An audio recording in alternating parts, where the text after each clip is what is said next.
आज आदिराजच्या स्कूलमध्ये होता स्पोर्ट डे आणि तो पण रिले रेसमध्ये होता. पण काय झालं, काल त्याला वॅक्सिन दिलेलं त्याच्यामुळं मग त्याचा हात दुखत होता आणि त्याला कणकणी पण आलेली. तर कॅन्सल होता होता राहिलं आणि मला वाटलं फायनल पुढच्या संडेला आहे, पण या संडेला होती. अचानक सकाळी मेसेज बघितला आणि मग दोघं पण तयार झालो आणि 7:30चा टायमिंग होता. आम्ही घरातूनच 7:30ला निघालो. पण अजून कार्यक्रम चालू झाला नव्हता. थोड्या वेळाने कार्यक्रम चालू झाला. तर याच्यामध्ये बघा रिले रेसमध्ये आदिराज आहे आणि तो फर्स्ट आलेला आहे.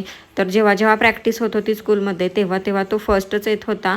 त्याच्या हातावरती फर्स्ट नंबर लिहिलेलाच असायचा. व्यवस्थित कार्यक्रम झाला.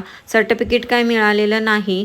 ते मंडेला बहुतेक स्कूलमध्ये टीचर देतील, फोटो वगैरे काढतील. असे पण फोटो काढलेले आहेत, पण अलाउड नव्हतं आम्हाला तिथे कोणाला पुढे पुढे जाणं. घरी आल्यानंतर मस्त असा इडली आणि वड्याचा नाश्ता केला. माझं डोकं खूप दुखत होतं. मग मेडिकलमधून गोळी आणली, थोडीफार कामं केली आणि मग झोपून घेतलं.